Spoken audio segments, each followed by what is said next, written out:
I'll never forget the night everything came to a head. It was 2 in the morning when the front window shattered, and 2 men in dark rain gear tried to pry our front door open with a crowbar. All this over a $5 trash can fine. At least that's what started it. The thing is, they weren't counting on my son being home. He's quiet, keeps to himself, but he spent 10 years in the Special Forces, and when he heard that glass break, every bit of that training switched on like a light. But let me back up. This whole mess started a few weeks earlier with a piece of paper, bright pink ugly, stuck under my windshield wiper like a bad joke. It was raining hard, I was already late for work, and my first thought was that it was a pizza flyer. Nope. HOA violation. $5 for trash cans visible from the street. I stared at those cans, same spot they've been sitting for 12 years, and felt my blood pressure climb. It was petty even by our HOA's standards, and everyone knew who was behind it. Marcia Crane, self-appointed queen of the neighborhood HOA president for life, or at least until someone finally challenged her. I walked inside, dripping on the tile, and dropped the notice on the counter. My wife Laura barely looked up from her laptop. "Let me guess," she said, deadpan. "Trash cans." When I nodded, she didn't even sigh, just opened a spreadsheet. That's how her mind works. Me. I wanted to pay the $5 and forget about it.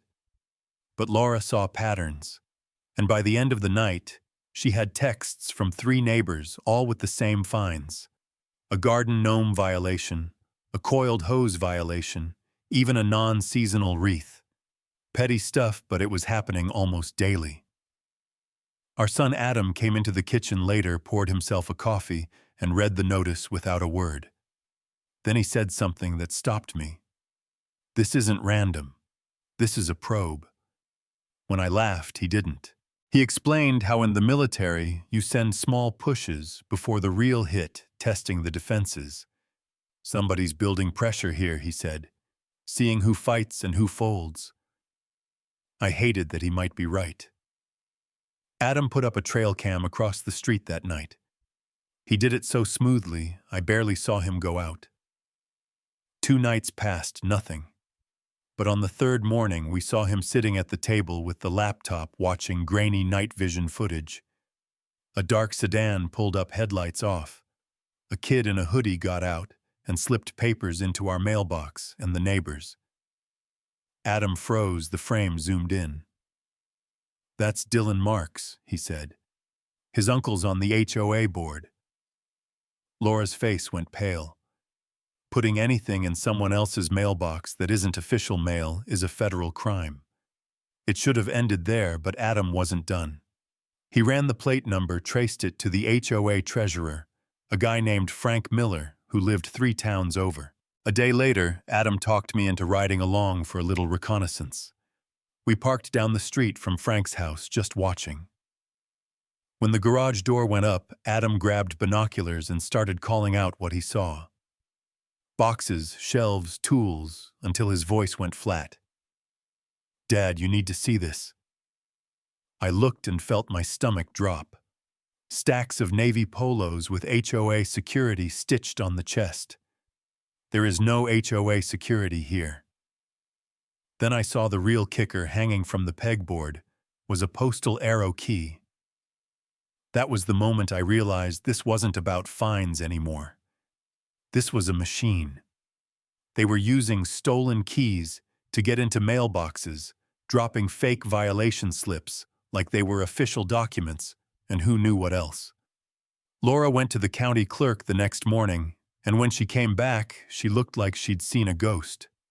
She laid down a document showing a $7,500 lien filed against our house, complete with my forged signature. $5 fines had turned into a full-blown plan to take our home if we didn't comply. Then came the night everything boiled over. The storm outside sounded like it was trying to tear the roof off. Adam was cleaning his rifle at the kitchen table, something he always said calmed him, when we heard the sharp pop of glass breaking. 2 men in rain jackets, crowbar in hand, prying at our door. I told Laura to call 911. Adam didn't say a word, just stood, unlocked his rifle, and disappeared into the shadows of the hallway.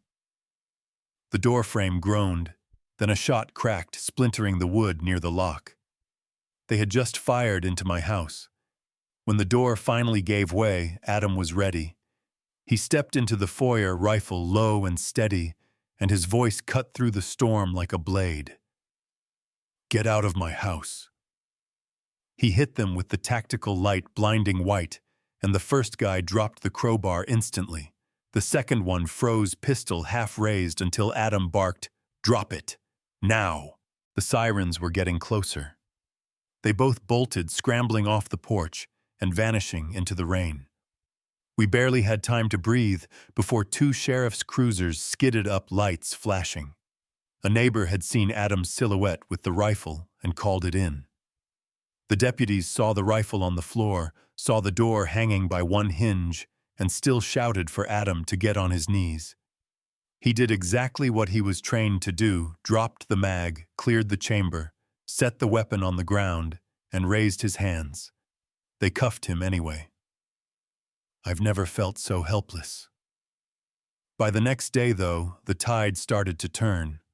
A detective came by to take our statements, skeptical at first, until Laura opened her binder, color-coded finds, the night vision footage, the plate number, even photos of Frank's garage. The detective's whole demeanor changed. He told us to bring everything to the sheriff's office in the morning and said he'd have a friend from the Postal Inspection Service meet us. From there, things moved fast. They raided Frank's house that afternoon, found the shirts, badges, stolen key, and folders on every family in the neighborhood.